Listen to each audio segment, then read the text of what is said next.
మహిళలపై అనుచిత వ్యాఖ్యలు చేసిన కేటీఆర్పై మంత్రి కొండ సురేఖ మండిపడ్డారు. బేషరతుగా బహిరంగ క్షమాపణ చెప్పాలని డిమాండ్ చేశారు. అందరికీ నమస్కారం. మరి నిన్న కేటీఆర్ ఏదైతే మహిళలను ఉద్దేశించి వ్యాఖ్యానం చేశారో దాని మీద ఖండించడానికి నేను ఈ వీడియో విడుదల చేయడం జరుగుతూ ఉంది. ఒక 10 సంవత్సరాలుగా ఒక ప్రభుత్వంలో ఉండి మంత్రిగా ఉండి ఈరోజు మహిళలు అనేటువంటి గౌరవం ఏమాత్రం లేకుండా మహిళలను మరి రికార్డ్ డ్యాన్సులు బ్రేక్ డ్యాన్సులు చేసుకోండి అని యథాలాపంగా అన్నాను అనేటువంటి మాట ఈరోజు చెప్పడం ఏదైతే ఉందో చాలా బాధాకరం అని చెప్పి ఈ సందర్భంగా నేను తెలియజేస్తూ ఉన్నాను.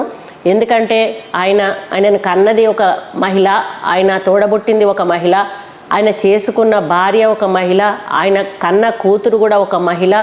అటువంటి వ్యక్తి ఒక మహిళలను కించపరిచే విధంగా మాట్లాడడం, లక్షలాది తెలంగాణ ప్రజలను ఆడబిడ్డలను ఈరోజు ఉద్దేశించి ఆ మాట మాట్లాడడం, వాళ్ళందరినీ కూడా అవమానపరిచినట్టు ప్రతి ఒక్కరు కూడా ఈరోజు బాధపడతా ఉన్నారు. ఏదో చెప్పుతో కొట్టి అందరి ముందట మరి వెనకాలకు వచ్చి సారీ చెప్పినట్టుగా పబ్లిక్గా మహిళలను మరి రికార్డ్ డ్యాన్సులు బ్రేక్ డ్యాన్సులు చేసుకోండి అనేటువంటి మాట మాట్లాడి మళ్ళీ ఏదో ట్విట్టర్లో సారీ అని చెప్పి నేను సారీ చెప్పాను అనేటువంటి మాట కూడా మాట్లాడడం కరెక్ట్ కాదు.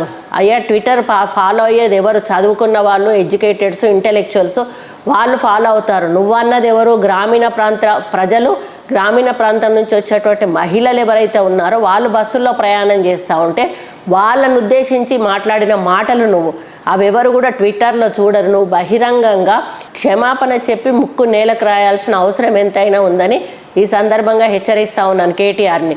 ఇంకా మీ అహంకారం తగ్గలేదు, మీ అహంకారపు మాటలు తగ్గలేదు. మీరు ఇంకా ప్రభుత్వంలోనే ఉన్నాననేటువంటి ఫీలింగ్ తోటి మాట్లాడుతూ ఉన్నారు. ముందు అది మానుకోండి అని చెప్తా ఉన్నాను.